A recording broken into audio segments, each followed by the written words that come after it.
Assalamualaikum guys, kembali lagi ke Gada-Gada TV. Kita membahas ini guys, pendapat mantan Jenderal NATO guys, mengenai kenapa Rusia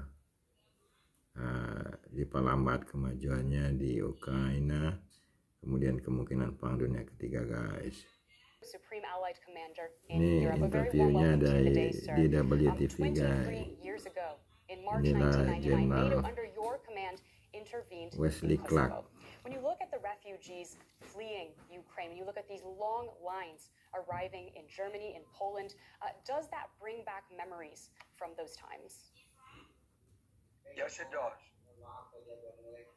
Back then in Kosovo, NATO intervened. Now in Ukraine, as we heard, simple, NATO guys. saying that it's best to stay out. How do you explain that to a Ukrainian family that is hiding in a bomb shelter? It's inexplicable to the Ukrainian family in a bomb shelter. I understand what the NATO Secretary General is saying. He's a superb leader, and he's done an excellent job with NATO.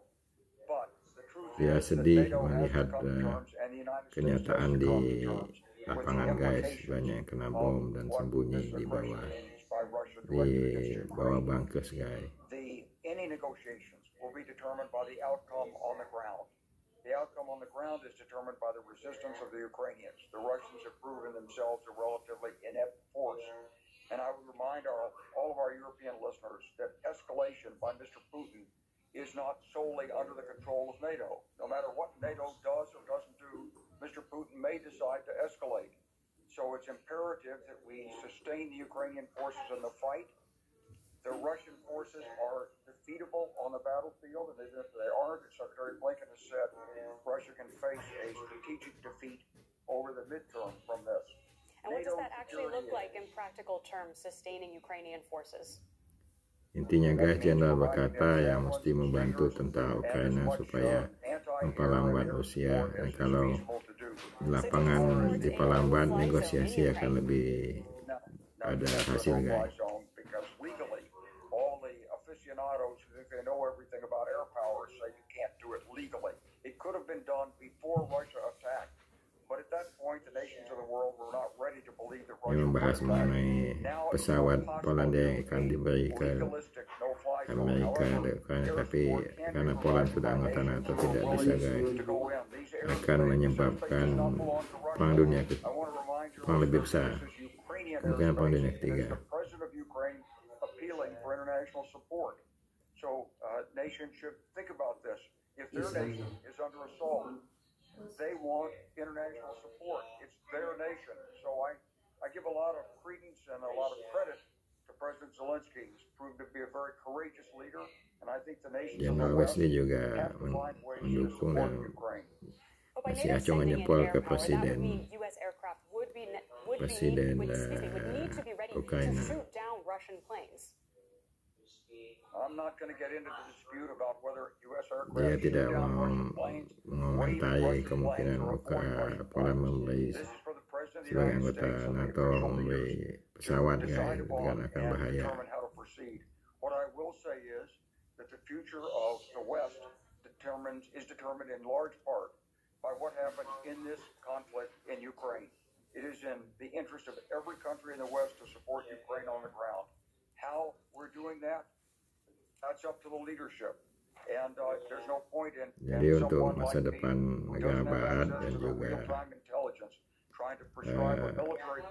kemerdekaan ya tergantung dari lapangan di Ukraina. Jadi bantulah Ukraina menurut General Wesley. But surely sending in air power, I just want to come back to this point, that would mean conflict. I mean, it would mean that the United States and NATO allies would have to be ready to go head-to-head with Russian planes, and surely that would be an escalation that could lead to Putin, who has put his nuclear forces on high alert, to come back in a way that it's no exaggeration, could lead to World War III.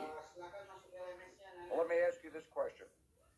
If after Putin has digested Ukraine, he decides that he wants to finish his political objective by rolling NATO back out of the other countries of Eastern Europe who are now hosting NATO troops, do we at that point say, oh my goodness, since you might have nuclear weapons against us, we'll surrender? What do we do then?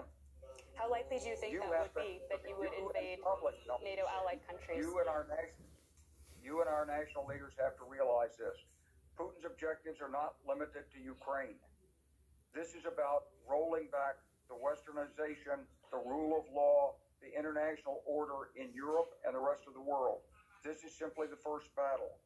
It is the easiest of the battles to fight if our nations are unified and can face reality in this.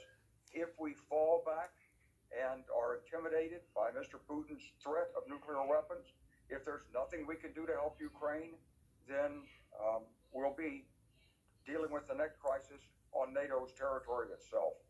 So what do you think Mr. Putin has in his sights? Are we talking about NATO allied states that you think he would intervene in? Certainly, if you talk to the nations in Eastern Europe, they'll tell you precisely what their fears are. From as long as I've dealt with the Russians in the post-Cold War period, they've always believed that the Baltic states belong to them. And so does that then think that... Moldova do you think that Russia is currently winning on the ground in Ukraine? Russia's not winning on the ground. It's right now checkmated on the ground, or at least checked on the ground by poor logistics, communications, and the stiff resistance of the Ukrainians. It's not winning yet, but it could change. The Russians have no regard for civilian casualties. They do have a lot of heavy firepower, and they do have an air force that could be more deeply engaged. Today, they're bombing civilian targets in Mariupol. I'm convinced Mr. Putin's got an eye on the International Criminal Court. He's trying to steal Ukraine as quietly and quickly as he can using the threat of nuclear weapons, but he will use massive firepower if necessary. So it's clearly not going quietly. I want to ask you how surprised you were by the determination of Ukraine's army and its citizens in pushing back against this invasion. I wasn't surprised by the Ukraine's determination or their army's effectiveness. Been over there many years. However, I will tell you this. I was surprised by the ineffectiveness of the Russian military. All right. That was retired U.S. General Wesley Clark. I want to thank you so much, sir, for joining me here on The Day.